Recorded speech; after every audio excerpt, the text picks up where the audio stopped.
Assalamualaikum warahmatullahi wabarakatuh. Perkenalkan, saya Laura Desi Danila, 1923-11-8. Video ini saya buat untuk memenuhi salah satu tugas mata kuliah kewirausahaan.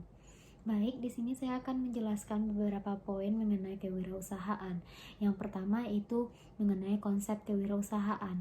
Yang kedua, definisi kewirausahaan.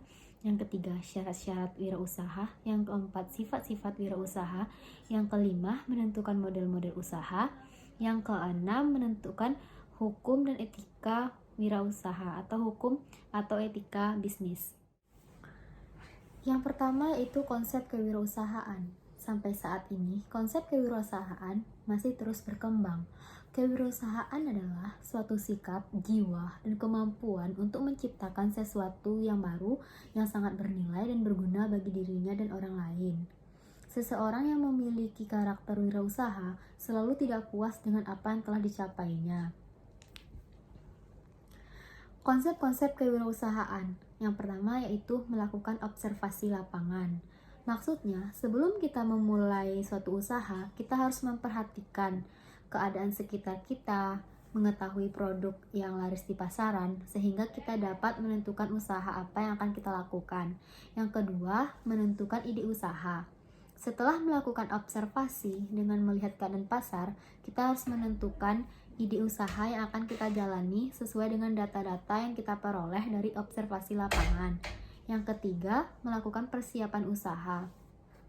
Persiapan usaha di sini mengenai apa yang diperlukan untuk membuat satu usaha, seperti modul usaha. Seperti modal usaha, kita harus membuat rencana berapa modal yang akan kita keluarkan untuk membuat sebuah usaha tersebut. Yang keempat yaitu memulai usaha. Setelah mempersiapkan apa-apa yang diperlukan, langkah selanjutnya kita memulai usaha sesuai dengan usaha yang telah direncanakan sebelumnya. Yang kedua yaitu definisi kewirausahaan. Kewirausahaan berasal dari kata wira dan usaha. Wira berarti pejuang, pahlawan, manusia unggul, teladan, gagah berani, dan berwatak agung. Sedangkan usaha berarti perbuatan amal, bekerja, dan berbuat sesuatu. Jadi, wirausaha adalah pejuang atau pahlawan yang berbuat sesuatu. Kewirausahaan adalah proses mengidentifikasi, mengembangkan, dan membawa visi ke dalam kehidupan. Visi tersebut bisa berupa ide inovatif, peluang, cara yang lebih baik dalam menjalankan sesuatu. Hasil akhir dari proses tersebut adalah penciptaan usaha baru yang dibentuk pada kondisi dan risiko atau ketidakpastian. Yang ketiga yaitu syarat-syarat kewirausahaan. Syarat-syarat kewirausahaan yang pertama yaitu berani mengambil risiko. Ketika kita ingin menjadi seorang wirausaha, pemula atau calon wirausaha, maka yang perlu kita siapkan pertama kali adalah mental yang berani dalam hal berani mengambil risiko. Karena dalam dunia usaha selalu ada risiko yang akan kita ambil, baik itu risiko positif maupun itu negatif. Itu semua akan muncul dalam setiap pengambilan keputusan. Yang kedua itu menerima semua masukan. Yang paling penting dari seorang wirausaha atau pengusaha adalah harus mau menerima semua masukan yang ada. Seorang wirausaha yang pintar akan menyaring berbagai macam masukan dan menarik kesimpulan untuk memecahkan permasalahan yang ada. Yang ketiga yaitu kreatif dan penuh inovasi. Jadi, untuk menjadi pengusaha sukses yang bertahan lama, kita harus berinovasi dalam menyajikan baik produk maupun jasa dari bisnis yang kita jalankan. Tentunya, jarang sekali wirausaha yang kreatif dan inovatif dengan kemampuannya sendiri. Oleh karena itu, kita perlu cermat dalam memilih karyawan atau pegawai, sehingga bisa memajukan bisnis yang sedang kita jalankan tersebut. Yang keempat yaitu berprinsip dan disiplin. Berprinsip dan disiplin adalah pendirian dari pengusaha atau wirausaha yang terus dipegang sejak berdirinya bisnis yang dibangun. Prinsip seorang wirausaha akan diturunkan menjadi visi misi yang harus diwujudkan oleh karyawan dan pegawai di bawahnya. Jadi prinsip yang dimiliki oleh seorang wirausaha atau pengusaha harus kuat dan tahan banting. Karena ini akan mempengaruhi profesionalisme dari cara kerja para karyawan atau bawahan kita nantinya. Yang kelima, tidak terlalu cepat puas dan selalu bersyukur. Tidak cepat puas adalah selalu bersyukur akan menghasilkan seorang wirausaha yang sukses dan murah berbagi kepada sesama. Yang keenam, mudah bergaul dan tidak gengsi. Seorang yang memiliki sifat mudah bergaul, baik dalam tindak tanduk maupun dari cara berkomunikasi, sudah bisa dipastikan orang seperti ini memiliki peluang besar untuk kesuksesan. Yang ketujuh yaitu pandai memanfaatkan peluang. Peluang di sini adalah salah satu yang paling diperhatikan oleh seorang wirausaha, dan pandai memanfaatkan peluang adalah ciri-ciri dari seorang pengusaha atau wirausaha yang sukses. Baik, yang keempat yaitu sifat-sifat kewirausahaan. Sifat-sifat yang harus dimiliki oleh wirausaha yang pertama yaitu memiliki sifat keyakinan, kemandirian, individualis, dan optimisme. Yang kedua, selalu berusaha untuk berprestasi, berorientasi pada laba, dan memiliki ketekunan dan ketabahan. Memiliki tekad yang kuat, suka bekerja keras, energik, dan memiliki inisiatif.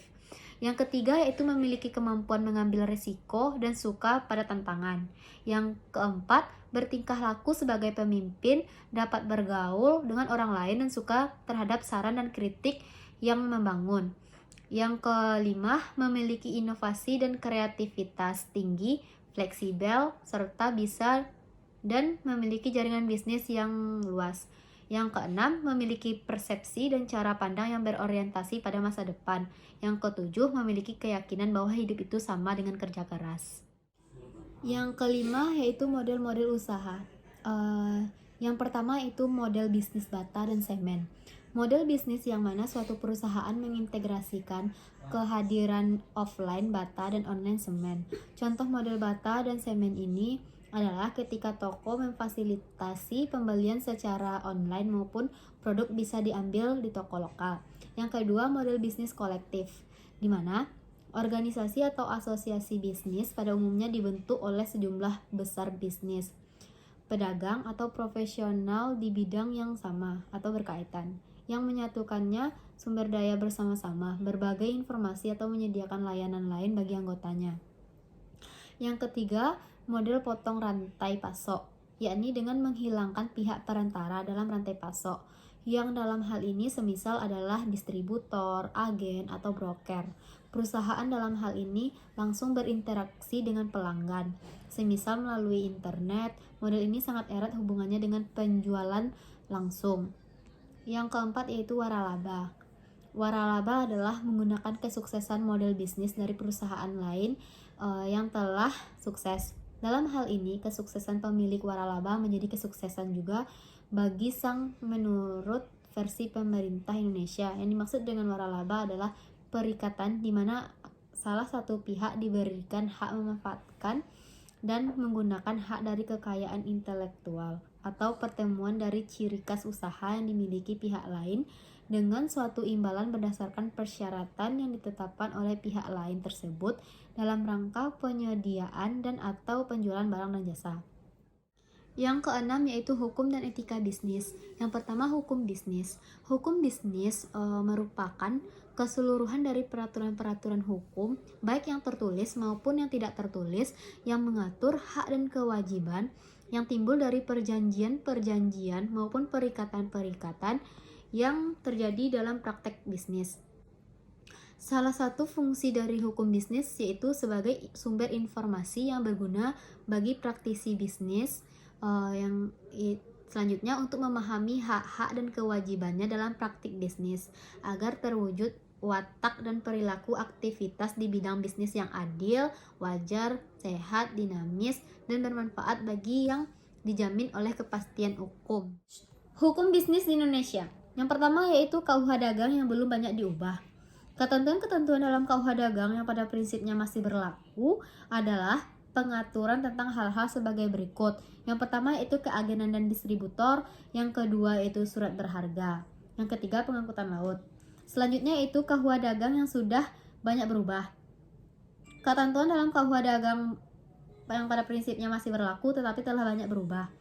Mengatur tentang pembukuan dagang, asuransi, KUH Dagang yang sudah Selanjutnya yaitu KUH Dagang yang sudah diganti dengan perundang-undangan yang baru. ketentuan dalam KUH Dagang yang telah dicabut dan diganti dengan perundang-undangan yang baru, sehingga secara yuridis formal tidak berlaku lagi, yakni ketentuan-ketentuan yang mengatur tentang berbagai aspek dari hukum bisnis berupa perseroan terbatas, pembukuan perseroan, reklame, dan penuntutan kembali dalam kapalitan. Selanjutnya itu etika bisnis. Etika bisnis merupakan studi yang dikhususkan mengenai moral yang benar dan salah. Studi ini berkonsentrasi pada standar moral, sebagaimana diterapkan dalam kebijakan, institusi, dan perilaku bisnis.